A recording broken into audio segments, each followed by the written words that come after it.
Bonjour, bonjour à tous. J'espère que vous allez tous bien. Je vous bénis dans le nom de Jésus-Christ. Aujourd'hui, on va parler de Luc, du chapitre 12, et cette fois-ci, c'est le verset 25. Vous savez, dans la parole de Dieu, dans sa Bible, dans la Bible, il y a c'est- c'est- c'est puissant. Voilà, c'est puissant. J'en perds mes mots, je ne sais pas comment vous le dire, mais celui qui a une Bible et qui ne la lit pas, c'est bien dommage. La parole de Dieu, ce livre, il est précieux, ce livre. Il est précieux et il nous fait du bien, il nous conduit, il nous guérit, il nous aide dans les difficultés de la vie, de toutes sortes de difficultés, la parole de Dieu est là. Et c'est bien dommage de ne pas en profiter et de pouvoir de gâcher presque une vie sans Dieu, alors qu'en lisant, en se reprochant de Dieu, en essayant de connaître Dieu, les choses peuvent être bien différentes. Vous savez, le monde veut nous faire croire qu'une vie sans Dieu est une vie bonne, est une vie correcte. Et le monde veut vous faire croire que après la mort, ben, c'est la mort. Oui, après la mort, c'est la mort, mais c'est la mort dans un lac de feu, de souffrance terrible. Mais c'est même pas. Mais au-delà de ça, j'ai envie de dire que euh, la vie sur terre, pour celui qui n'a pas choisi Christ, c'est une vie qui semble merveilleuse, qui semble paisible, qui semble euh, une vie de paix. Mais vous savez, l'envers du décor, peu de personnes connaissent l'envers du décor. Peu de personnes connaissent la vie des autres. On peut regarder, observer une personne et on ne connaît pas ce qu'elle vit véritablement au fond de son cœur, les souffrances qu'elle a, les pertes au niveau de sa vie. On ne connaît pas. Personne ne connaît la vie des uns et des autres. Seulement Dieu connaît. Et comme Dieu connaît toutes choses, et c'est pour ça qu'il nous demande de s'approcher de lui, pour qu'il puisse nous guérir et nous aider à marcher dans la paix divine, la santé divine, le bonheur divin. Et c'est Dieu seulement qui donne ça, en fait. Et c'est pour ça que Dieu, quand il nous a créés, euh, il, il- il nous a créés pour que notre esprit puisse se connecter à son esprit. C'est Dieu qui fait ça. Ce qui fait que notre esprit a été formaté et fait, conduit par Dieu pour que nous soyons formatés à son esprit. Vous savez, sur cette terre, il y a des esprits bons, bienveillants. L'esprit de Dieu est bon, l'esprit de Dieu est bienveillant, mais il y a aussi l'esprit du mal, hein, il y a les contraires. Vous savez, le diable est un menteur. Le diable est un menteur et le diable copie ce que Dieu fait à ses propres enfants. Il copie.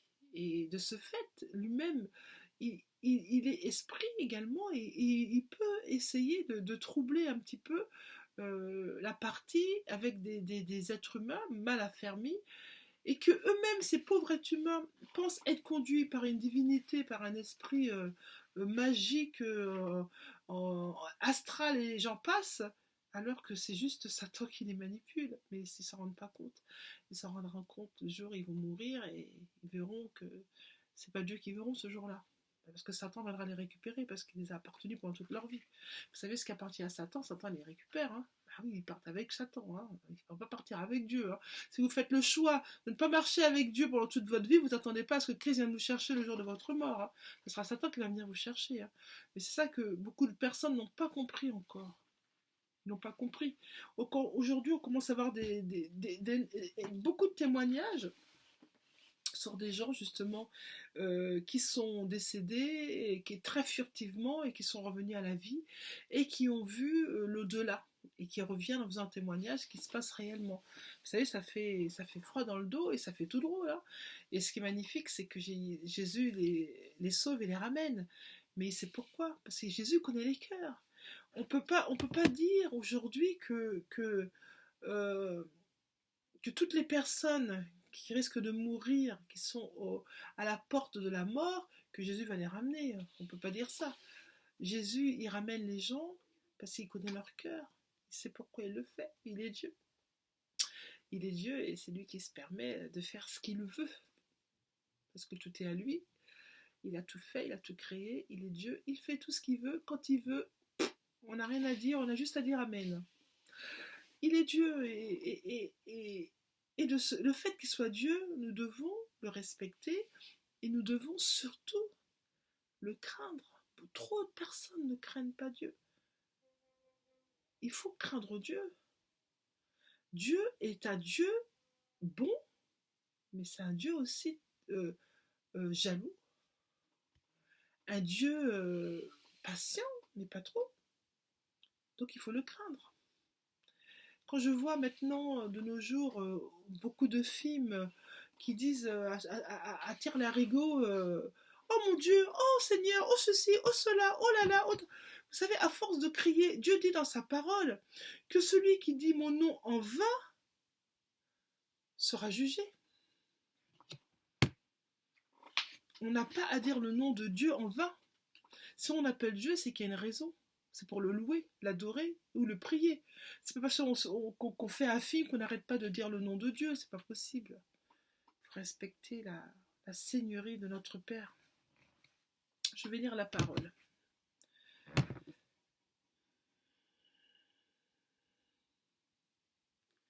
Alors, qui de vous, par ses inquiétudes, peut ajouter une coudée à la durée de sa vie? Si donc vous ne pouvez pas même la moindre chose, pourquoi vous inquiétez-vous du reste? Considérez comment croissent les lys. Ils ne travaillent ni ne filent. Cependant, je vous dis que Salomon, même dans toute sa gloire, n'a pas été vêtu comme l'un d'eux. Si Dieu revêt ainsi l'herbe qui est aujourd'hui dans les champs et qui demain sera jetée au four, à combien plus forte raison ne vous vêtira-t-il pas, gens de peu de foi? Et vous ne cherchez pas ce que vous ne mangerez, et vous ne cherchez pas ce que vous ne cherchez pas ce que vous mangerez et ce que vous boirez, et ne soyez pas inquiets, car toutes ces choses, ce sont les païens du monde qui les recherchent. Votre Père sait que vous en avez besoin. Cherchez plutôt le royaume de Dieu, et toutes ces choses vous seront données par-dessus tout. Toutes ces choses vous seront données par-dessus tout. Cherchez d'abord le royaume de Dieu. Ne crains pas, petit troupeau, car votre Père a trouvé bon de vous donner le royaume. Qu'est-ce que veut dire ces versets que je viens de lire? Nous avons tendance à nous inquiéter des choses de ce monde. Des choses, comment nous allons nous habiller, comment nous allons boire, comment nous allons manger, comment on va faire ceci, comment on va faire cela. On s'inquiète des choses de futilité, des choses de ce monde. Ce verset veut nous aider à prendre conscience de ne plus chercher ce que nous allons manger, de ne plus chercher ce que nous allons boire, de faire confiance à Dieu. De faire confiance à Dieu. Parce que c'est en faisant confiance à Dieu que les choses que nous avons besoin vont venir à manifestation. C'est en faisant confiance à Dieu. La parole de Dieu dit, ne vous inquiétez pas de ce que vous allez manger, de ce que vous allez boire. Ne vous inquiétez pas de ça. Moi-même, Dieu, je pourvoirai à vos besoins. J'ai oublié le micro, j'espère que vous m'avez entendu. Moi-même, je pourvoirai à vos besoins. Parce que je vous aime et que j'ai besoin de vous. Je vous aime et que j'ai besoin de vous. Moi-même, je pourvoirai à vos besoins. La parole de Dieu le dit. Merci Seigneur pour ta parole éternelle. Je prie, Seigneur, dans le nom de Jésus, Seigneur, que tes enfants, Seigneur, comprennent, les personnes qui vont m'entendre, Éternel, comprennent, Seigneur, la profondeur de ce que tu es en train de leur montrer. La parole de Dieu déclare que de tout ce que nous avons besoin de lui demander dans le lieu secret. Le lieu secret, c'est dans votre chambre. Vous êtes dans votre chambre, vous parlez à Dieu. Vous avez une prière et parlez à Dieu. Cherchez plutôt le royaume de Dieu et toutes ces choses vous seront données par-dessus tout. Ne craignez pas, petit troupeau, ne craignez pas, faisez confiance.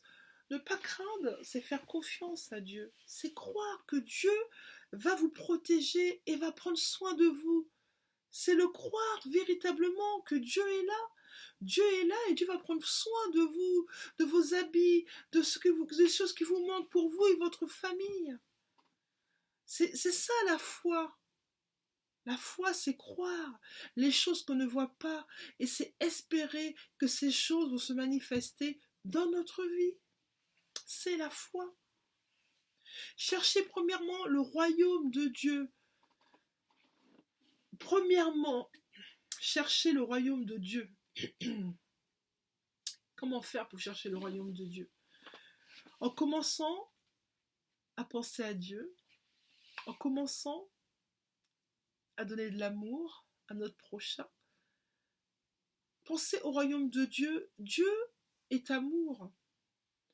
Dieu est amour et Dieu est dans sa bénédiction, donne sa bénédiction à ceux qui sont amour avec leur propre prochain. Chercher premièrement le royaume de Dieu, c'est réaliser qu'il y a des choses spirituelles qui nous entourent. C'est réaliser le spirituel, c'est réaliser que Dieu est là. Excusez-moi, dans notre vie. Chercher le royaume de Dieu, c'est de prendre une Bible, de la prendre, de la regarder, de la méditer, de la comprendre. Chercher le royaume de Dieu, c'est d'accepter Christ, de faire la prière du salut. De faire la prière du salut, c'est de donner sa vie à Christ.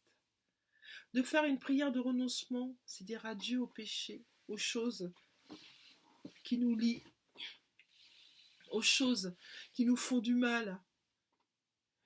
Le péché, les choses que l'on fait contre nature, fait du mal qu'à nous-mêmes.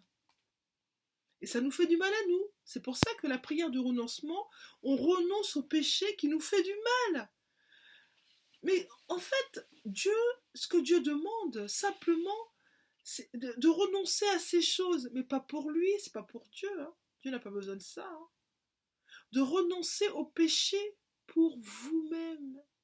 C'est vous que vous sauvez, c'est vous que vous faites du bien, c'est vous que vous restaurez, c'est vous que vous êtes en train de modifier votre système de pensée pour vous coller au système de pensée de Christ et de marcher d'une manière victorieuse sur les plans que Dieu a prévus pour vous sur cette terre.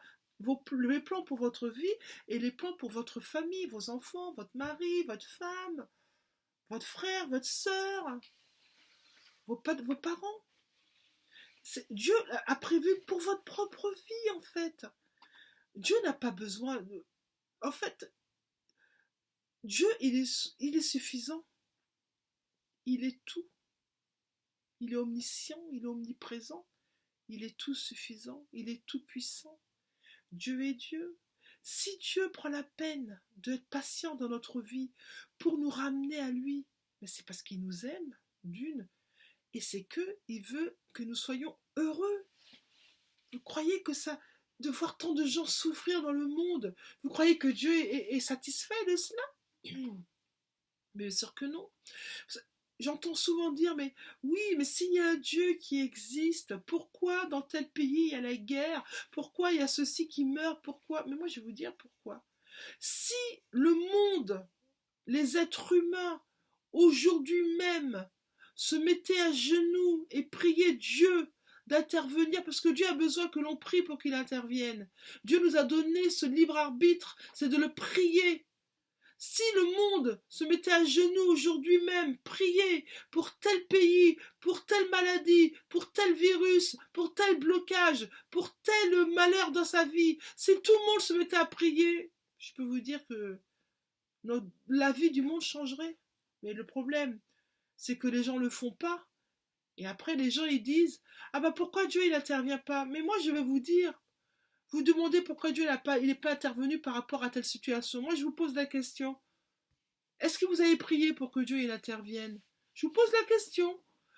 À celui qui vous dit pourquoi Dieu n'est pas intervenu par rapport à tel pays, à telle situation, à tel blocage, moi je vous demande, à vous qui dites ça, qu'atteste la dernière fois que vous avez prié pour que Dieu intervienne dans ce pays?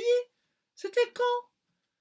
Pour que Dieu intervienne dans telle famille qui est dans le malheur, c'était quand?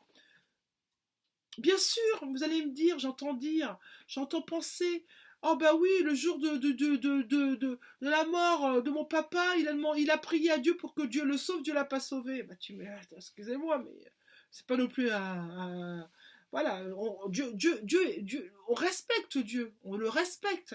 Maintenant, le jour que vous devez mourir, que vous n'avez pas donné votre vie à Christ, vous êtes sur le point de mourir, la seule chose que vous pouvez faire, c'est dire, Père, je t'aime, je regrette d'avoir eu cette vie, je demande pardon. Ça, si vous faites cette prière, déjà, vous vous assurez de ne pas aller à l'endroit où il ne faut pas aller. Mais si vous êtes en train de mourir et vous dites à Dieu, oh ben non, mais papa, vous essayez de parlementer avec Dieu, ben c'est déjà trop tard. La seule chose que vous pouvez faire, c'est demander pardon. Et Dieu va vous accepter dans sa grâce infinie. Vous savez, la parole de Dieu dit, cherchez plutôt le royaume de Dieu. Celui qui cherche avant tout le royaume de Dieu, Dieu s'occupera de lui. Bien sûr, il y aura des blocages. Je ne dis pas que tout va être lisse tout d'un coup.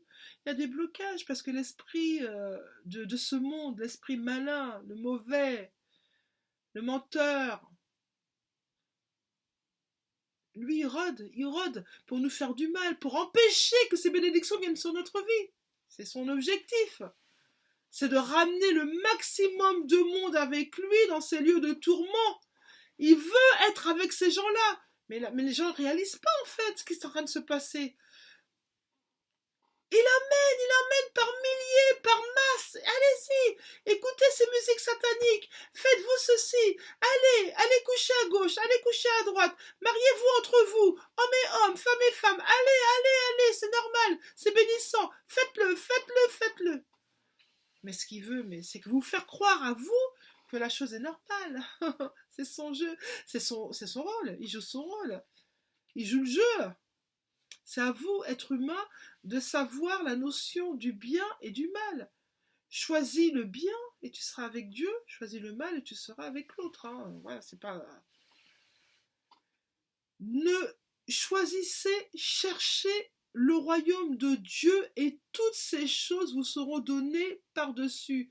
Toutes les bénédictions que vous avez dans votre vie, pour vous, sera donnée par-dessus tout, parce que Dieu est un Dieu fidèle. Il a une parole, il va se tenir à sa parole. Sa parole, elle est dans la parole de Dieu, qui est dans la Bible, et elle dit, sa parole, que tout ce que Dieu veut que nous ayons, nous l'avons. Il suffit de le proclamer avec notre bouche, de proclamer des bénédictions, de proclamer des choses bénissantes. Dieu va nous ouvrir les écluses des cieux sur notre vie. Mais Dieu nous aime. Le Seigneur souhaite que nous soyons véritablement proches de lui. Le Seigneur souhaite que nous ayons une relation avec lui, une relation personnelle, d'amour, de respect avec lui. C'est ce qu'il attend de nos vies, c'est ce qu'il attend de nous en fait. C'est cette relation, ce partage, cet échange. Dieu a besoin de notre accord pour intervenir. Dieu ne peut pas intervenir dans votre vie si vous ne l'avez pas invité. Bien sûr que non, parce que Dieu, il est respectueux. Si vous n'avez pas invité Dieu dans votre vie en faisant une prière sincère, Seigneur, viens, je t'appelle, je t'attends, j'ai besoin de toi, je te demande pardon, Père, pour mes péchés. Je te demande pardon, Père, si j'ai mal agi, si je t'ai pas choisi, si j'ai choisi des voies qui n'étaient pas les tiennes, si j'ai fait ceci, si j'ai fait cela. Papa, je te demande pardon, viens à moi, je me répands, viens, viens. Mais celui qui fait cette prière, mais à l'instant T, Dieu répond à sa prière immédiatement. Parce que Dieu est un Dieu d'amour et de pardon. Dieu nous pardonne. Dieu nous pardonne. Vous savez, Dieu nous pardonne. Il y a des témoignages véridiques de gens. Il y a un grand évangéliste en ce moment que je respecte, qui a fait de la prison. Il a fait de la prison. Mais il avait sa femme qui était chrétienne. Sa femme priait matin, midi, soir pour son mari. Aujourd'hui, les prières de sa femme ont été entendues. Tellement elles ont été entendues que cet homme est sorti de prison et qu'il évangélise avec puissance. Avec puissance. Il a fait de la prison. Mais Dieu a effacé. Dieu a effacé son ardoise. Zéro. Effacé, terminé. En Christ, c'est comme ça. Quand on est en Christ Jésus, Dieu efface notre ardoise. Elle n'existe plus. C'est pour ça que nous renaissons avec Christ. Nous plongeons avec Christ, nous renaissons, nous plongeons dans la chair, parce que nous sommes encore dans la chair à notre baptême, et nous renaissons avec Christ et le Saint-Esprit. C'est glorieux. C'est glorieux. Christ, la lumière. La lumière. La lumière, c'est Christ. La lumière de ce monde, c'est Christ. La lumière de notre vie, c'est Christ. La lumière du monde, c'est Christ. La lumière dans le noir, c'est Christ. Christ a tout accompli à la croix pour nous. La seule chose qu'il demande, c'est de croire en sa parole et de croire en lui et de croire ce qu'il est capable de faire. Ne crains point, petit troupeau, car votre Père a trouvé bon de vous donner le royaume. Vous savez, cette phrase, elle est magnifique. Dieu nous demande de ne pas craindre de notre vie, parce qu'il a trouvé bon, Dieu, de nous donner son royaume terrestre et céleste. Dieu nous a donné la terre et le troisième ciel. C'est à nous. Dieu nous l'a donné. Il nous dit de ne pas craindre, de prendre notre héritage. Mais pour prendre cet héritage, quand bien même, il faut avoir la foi, de croire que Dieu existe, que Dieu est là pour notre vie, et de prier et de parler à Dieu avec un cœur sincère. Vous savez, Dieu, il connaît toutes choses, il connaît nos cœurs. Il connaît ce qu'il y a dans notre cœur. Dieu connaît, bien sûr. À nous de nous approcher vers Dieu d'un cœur sincère et de modifier nos vies, notre système de pensée. Dieu détruit tout. Dieu a la possibilité, par son onction, de détruire tout joug sur votre vie. Le joug de la maladie, le joug des addictions, de la cigarette, de l'alcool, le joug des blocages, le joug des choses maléfiques. Dieu a la possibilité de tout supprimer, de tout enlever. Mais pour que Dieu puisse le faire, il faut que Dieu ait accès à votre vie. Il faut que Dieu ait accès à vos pensées et que votre cœur soit fidèle à Dieu. Il faut que votre cœur soit fidèle à Dieu. Votre cœur soit fidèle à Dieu. De prier à Dieu tous les jours. Père, change mon système de pensée, change mon cœur pour que mon cœur soit le reflet de ta royauté sur ma vie. En faisant ces prières régulièrement, Dieu va transformer votre pensée, Dieu va transformer votre cœur. Mais ça, c'est Dieu qui va faire régulièrement, petit à petit. Bien sûr, ça ne va pas se faire du jour au lendemain, paf, tac, terminé, bien sûr que non. Ça mettra peut-être 1 an, 2 ans, 3 ans, 4 ans, 5 ans. Mais l'essentiel, c'est pas la durée, vous savez. L'essentiel, c'est que vous soyez sauvés. Peu importe la durée que ça mettra, l'essentiel, c'est que vous arriviez à être un avec Christ pour votre propre vie, votre descendance.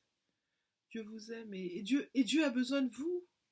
Dieu a besoin de vous pour sauver le monde. Dieu a besoin de vous pour vos prières. Venez à Christ. Venez à Christ. Il vous attend, il vous aime. Il vous aime. Changez votre système de pensée, changez votre cœur. Vous savez, c'est pas facile hein, de changer. Quand on a eu un cœur dur et méchant pendant tant d'années, on croit que c'est pas possible de changer, mais moi je vous dis, c'est possible de changer. Dieu peut vous changer. Dieu peut changer, ça va pas se faire du jour au lendemain, mais Dieu peut faire. On a déjà vu des gens qui étaient dans des histoires effrayantes. Mais Dieu les a transformés, vous savez. Dieu peut transformer ces choses-là pour votre gloire. Dieu peut faire. Cherchez le royaume de Dieu. Cherchez le royaume de Dieu et la justice de Dieu et toutes les choses viendront sur votre vie. Cherchez le royaume de Dieu. Cherchez le royaume de Dieu. Cherchez le royaume de Dieu. Si vous cherchez le royaume de Dieu, toutes les choses que Dieu a promis sur cette terre seront votre partage. Cherchez le royaume de Dieu. Il n'y a que Dieu qui peut vous donner cette paix, la paix que vous recherchez tant. Il n'y a que Dieu. Cherchez le royaume de Dieu. Et toutes ces choses vous seront données par-dessus tout. Toutes les choses que Dieu a prévues pour votre vie, Dieu vous les donnera. Dieu fera tout pour que vous soyez dans cette paix. C'est la paix divine. La paix divine. La paix de Dieu. Merci Seigneur pour ta parole éternelle. Je t'aime Éternel. Je t'aime Seigneur. Je bénis ton nom. Je vais lire un verset, le Deutéronome 6, qui va nous faire beaucoup de bien. À ceux qui vont écouter ce verset, cette prière, soyez attentifs, car le Saint-Esprit va vous transformer. Béni soit le nom de la gloire de sa royauté à tout jamais. Tu aimeras l'Éternel ton Dieu de tout ton cœur, de toute ton âme, avec tout ton pouvoir. Que les paroles que je t'adresse aujourd'hui soient sur ton cœur. Tu les enseigneras à tes fils. Tu en parleras assis dans ta maison, en marchant sur le chemin, à ton coucher et à ton lever. Tu les attacheras en signe sur ta main, et elles seront un témoignage entre tes yeux. Tu les attacheras et tu les écriras sur les poteaux de ta maison et de tes villes. Alors, si vous écoutez bien mes commandements que je vous ordonne aujourd'hui, en aimant l'Éternel, votre Dieu, et en le servant de tout votre cœur et de toute votre âme, je dispenserai la pluie de votre terre en son temps, la pluie d'automne et ondée de printemps. Et tu engrangeras ton blé, ton mou et ton huile. Je produirai l'herbe dans ton champ pour ton bétail. Tu mangeras et te seras rassasié. Prenez garde à vous que votre cœur ne soit séduit et que vous vous écartiez et adoriez des dieux étrangers et que vous vous prosterniez devant eux. La colère de l'Éternel s'enflammerait contre vous. Il fermerait les cieux. Il n'y aurait plus de pluie. La terre ne donnera plus de récolte. Et vous disparaîtrez vite de ce bon pays que Dieu vous a donné. Placez donc mes paroles sur votre cœur et dans votre âme. Attachez-les en signe à votre main, qu'elles soient en témoignage entre vos yeux. Enseignez-les à vos enfants, et en parlant, que vous soyez chez vous, en voyage, avant le coucher et au réveil. Tu les écriras sur les poteaux de ta maison et sur les portes, afin que se multiplient vos jours et ceux de vos enfants sur la terre, que Dieu a juré à vos pères de leur donner pour la durée du ciel sur la terre. C'est pas magnifique ce que Dieu promet pour ses enfants? C'est magnifique, vous savez. Que Dieu puisse ouvrir vos yeux et vous fassiez réaliser les bénédictions qu'il a sur nous. Merci Seigneur pour ta parole, Seigneur. Merci mon Dieu. Seigneur est bienveillant, il nous aime. Que l'Éternel vous bénisse et vous protège. Que l'Éternel vous éclaire de sa face et vous soit gracieux. Que l'Éternel tourne sa face vers vous et vous donne la paix. Et ils établiront mon nom en Israël, et moi je les bénirai. J'envoie la paix divine sur votre vie dans le nom de Jésus-Christ. J'envoie la paix sur votre nuit. J'envoie la paix sur votre journée. J'envoie la paix sur vos enfants, sur votre famille. Dans le nom de Jésus, je détruis les forteresses dans votre vie maintenant. Dans le nom de Jésus, toute forteresse tombe maintenant. Dans le nom de Jésus, j'envoie la paix divine. J'envoie une restauration dans la mentalité, des pensées, de votre cœur. Laissez-vous toucher par Dieu. Dieu vous attend et Dieu vous aime. Dans le nom de Jésus, j'ai prié. Amen.